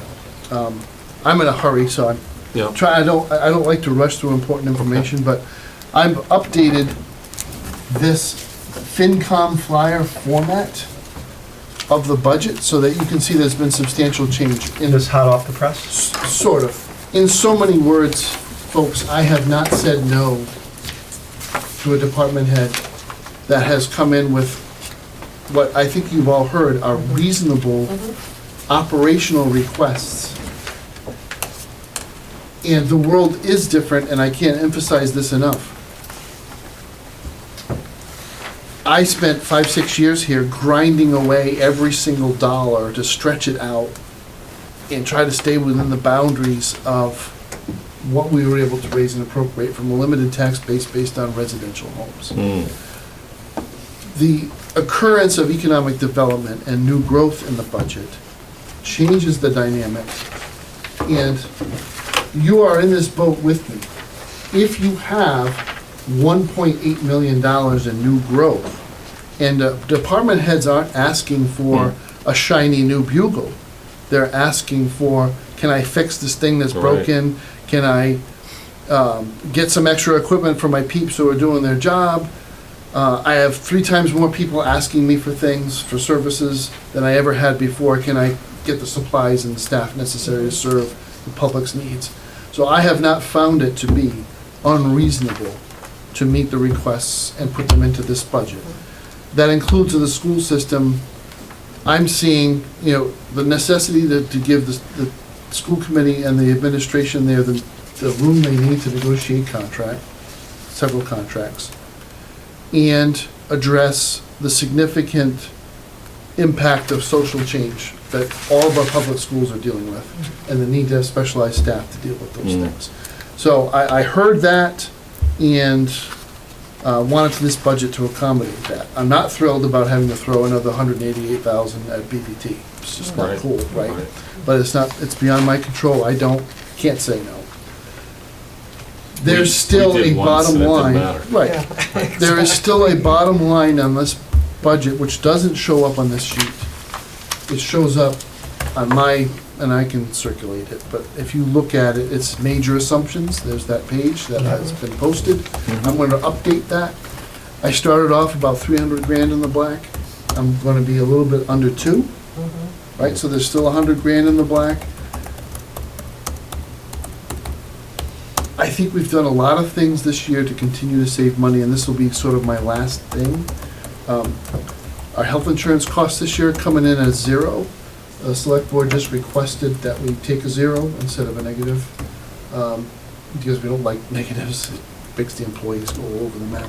But this is exciting. This is the 3rd year in a row of 0, so our average over the 6 years we've been with the group is 1.73%. So the rate setting went well then? It was- So you were correct. I mean, once you took out the catastrophic losses, and they were all termed, Yeah, but they didn't die. Yeah. I hate that word, Yeah. termed, but no, they either retired and are now on a retiree plan, which is fully insured, or it's the type of health event that will not repeat. it's a one-off. So, a baby in the NICU is Yeah. phenomenally expensive, I know. but once they leave the NICU, they Yeah. don't go back. So good, that's great. Right. Because I looked for you after that meeting to tell you I wasn't able to change my schedule because it's open enrollment for all my businesses. Yeah, yeah. So I'm busy meeting with people, trying to tell them about their 28% increase. So why it's not my fault, really. Right.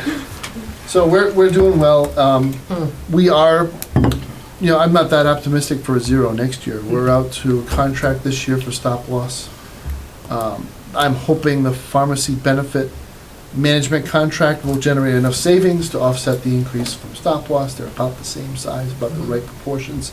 That would help us. The bigger issue will be, and I broached the topic, I'm gonna probably get people's hopes up, but it's appropriate at this point. We have such a large surplus in the claims trust fund for the health insurance group that by the terms of the agreement, we must take it out. This was financial discipline we put in, the 3 of us that founded the group. We do not want to get fat, dumb, and lazy and run ourselves into the ground, taking zeros forever, and then one day we wake up, we have a whole bunch of claims, and we've exhausted our trust fund, and oh my God. So other towns have done this, I don't want to name names, but, I don't know, Gardner, Swansea, the examples theoretically may have had this experience. So we said, you will always have a rate experience. You can leave enough money in your trust fund to have a cushion to allow yourself to smooth really bad years out. So we can leave between, 10%, 12% in the trust fund. Right now, we're over 100% of a year's. Wow. So we have about somewhere between 1.4 and $2 million. It's a number I can't precisely pin down at the moment because there are elements that have not been attributed to us, like pharmacy rebates, that are substantial, that I'm not sure about how big they're gonna be. But the policy needs to be approved by the Board of Selectmen on how that allocation will occur once it comes back into the town's budget. And the recommendation from Gene and I is that if the employees pay 20% of the working rate, they should see 20% of that working rate come back to them in some form.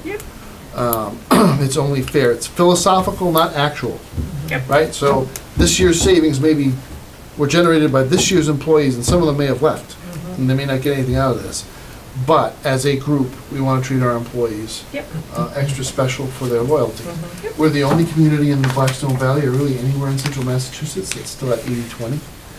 And we, if we were able to basically fund our HSAs for our employees, instead of splitting it 50-50, if we were able to do 100% for a couple of years, that would basically be a huge benefit for the employee. Their deductible would be covered, and we're not spending any money we don't have. We're just giving them their money back. Huge benefit. And you retain people in a wild competitive economy. Absolutely How not. much, Benefits are huge. It's unbelievable. How much does Blackstone Valley Tech pay with their insurance? I don't. Although he said 75-25. Didn't in his you ask response him, to Lynn? me. I don't remember what he said, but said you know, what 75. you gave me, that's not what I want to see. That Yeah. tells me I want to see the benefits. Well, you got what I sent you, right? Yeah, Well, but that's what he gave me, Yeah, so. no, I No. want a summary of benefits. I want to see his PEPM. I want to Right. see the plan. I want to see what's your out-of-pocket maximum, what's your deductible, what are your co-pays? I want to Okay. see that, not like, this is what we're paying, that's what the employee pays, and these are the two plans. Our out-of-pocket deductible is $6,000. Well, you should- Out-of-pocket maximum is $6,000. Then you should For them. call him, Yeah. and tell him you want something more specific. Hmm. So when I had my tour of Valley Tech, he gave me a couple things. They said, oh, Lynn wants these, so I sent them over to her, but they were a little bland from what you Yeah. wanted, right? It's not, well, but the key helped for the, Right, chart. Who's right, got the right. chart? I do. You have the chart, I have the key. Let's We need get to get together. Divide and conquer, Let's get compartmentalize. together, Howard, we live down the Team, street from right. each other. So, I mean, I don't want to leave my governing board hanging if there's Yep. anything All right. that you want to ask me, but right now I'm rolling with my department heads. Yep. Their Fantastic. requests are in. Thank you. All Nice right. work. Sounds Matt. like, Thank you, Matt. all right, thanks, Matt. Okay, let's do minutes, everybody. They're pretty brief. January 23 and January 30. I did notice Howard's first name was correctly spelled. It wasn't Mussolini, was it? No, it Whoa. wasn't. It was Howard. There was no D at the end. Which one was that, It was Lynn? the first minutes, the 2023, the 23rd. Well, let's open with that. So first, everybody, if you look I don't at, I will have them change with me. my name to I don't- conform to that rather than amend the minutes. Yeah, I don't have them here. So I didn't print out the minutes, I read them. I don't have the minutes either. so any comments or questions on January 23, anybody? Aside from the administrative error on Howard's name. Sandy, can I Oh, read yours? yes. I see. Please, Let me thank you. see. Mm-hmm. Cheat off your paper. Do you have some? Yeah, I read them, so So they I look good think to me. that's, Oh, that's the one that I did not attend that meeting, right? January 23. Yeah, you were gone, Carol. Gone, so couldn't figure out how to get onto Zoom. there you are. That's okay. Thank you. Appreciate that. Howard. Well, you're paying attention that far through. Yeah. That's pretty good. Howard D'Amico. I didn't check my own spelling of my name. Yeah, just saw I don't think you were Howard's. Mussolini, no. No. Somebody move, we accept the minutes of January 23, noting the little spelling mistake. I'll make that motion. Okay, Howard moves, Second. seconded by Heather. Any discussion? All in favor, say aye. Aye. Aye, opposed, abstained. I'm gonna abstain because I Carol was not abstains there. because she was absent. Okay, good. Thanks. And then January 30, everybody, take a look at those.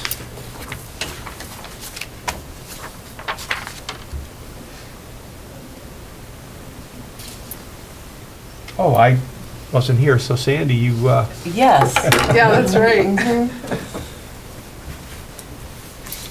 I'll make a motion to approve the minutes of January 30, 2024 as written. okay. And second. Second by Lynn. I just had one, Discussion, Carol, go ahead. I guess it probably doesn't make any difference, it's not up there because it's just what people say, but it didn't mention the fact that I'm warning, don't count all this money from those warehouses until we get it, Mhm. because they're so overbuilt in this country. When they start selling off at 25 cents on the dollar, you're not gonna get as much taxes as you think. You'll be first in line buying one, right, Carol? No, you can't, the cost to maintain one of those things would kill you. Is that what it looks like right there? Yeah. It's huge. Yeah. Well, we'll put our library and our senior center. Seriously? That's You right. know? And the Sandy's fire got it. department, Oh, and yeah. town hall, The everything. new, It's a new complex. Construction, Yeah, yeah, you know, right? City Hall. highway, Yeah, they're all everything's going all in there. Well, you know, We all get our own office. they call Right? it the cubes, so I don't know what that means. Six They- Starbucks? They can be in there? configured how you want them, Exactly. so. So Motion. maybe instead of $16 million on a highway department, we ought to look at renting place for a highway department. Yeah, you know, that might not be a bad idea. Okay, we're gonna vote on the motion. Sandy made it, Lynn seconded. Yep. All in favor, say aye. Aye. Opposed? Abstain, I'll abstain because I was absent, so motion passed. So, Now, go ahead, Lynn. about the warehouse, I know it has nothing to do with what we're talking about here, but the one that's, Mighty Dam? yeah, is that just as big? No, No, it's nowhere near as big. okay. Well, this one is Because enormous. it looks like it goes on forever, Oh, that yeah. one on Mocky Dam. This one's a Okay, lot bigger. okay. All right, if you look at your agendas, everybody, so we meet in 2 weeks here at 6:30 Oh, because, 6:30. yeah, Yep. Capital, All right, there we go. Mike Yeah. Fitzgerald is Capital, he's gonna talk to Yep. us. And Matt Benoit's gonna talk about what exactly, Gene, for community development? You're gonna have the warrant articles for next time. We'll be going through the special and the annual, and there are some special articles that Matt Benoit will be able to speak to. I've also asked the water superintendent to join you at your next meeting. Who was that? Bob Sullivan, Oh, water? water sewer Okay. superintendent. So at our meeting in 2 weeks, we'll actually be going over the wording of the warrant then? You will have the drafts. Can we, is there any way we can get whatever Matt's gonna speak to us in 2 weeks ahead of time, so we can kind of read that over? We'll send you the draft prior to your meeting. So you'll have the draft special and the draft Okay, annual. how soon do you think we'll get that? We're still working on it. You'll have it before your next meeting. The, Okay, the Board of Selectmen have to close the, and again, they're in draft form because you're meeting at the same time, and they Right. have not closed the warrant until that night. well, I'm kind of interested in what, what's going on with community development, what kind of new things are they up to that they spring on us at the last minute? I Well, know Sol is back. Matt will be here in 2 weeks, Carol, you can ask Okay. him, okay? Yeah, but then all of a sudden, now we get a vote on it, and it's going to the town meeting. I like to know things I like to be able to Mull it over. mull it over and research it. You don't want it just sprung on you. So the bulk of our meeting in 2 weeks is really going over the draft of the, The warrant. Well, you'll have capital, you'll have the Matt community Benoit development and water sewer. and Bob, and then that, okay. As far as you know, will everybody be here in 2 weeks? Yes. Yeah, Okay, all right. as far as we know, huh? And our town meeting is May 6th. Gene, do you have anything for That's us? correct. I don't have anything for you yet. I will review the special with you. I will tell you that there's a number of departments that need additional funds at the spring. One of them is Council on Aging in their wage line, which is almost 16,000. So that's the bus came online earlier, they started using it earlier. So I don't want you to be sticker shocked by that. You do have some backup documentation as with the request from the fire and the ambulance. They are also looking for a large sum of the special for the current year's operating budget, but you have that in your packet for this evening.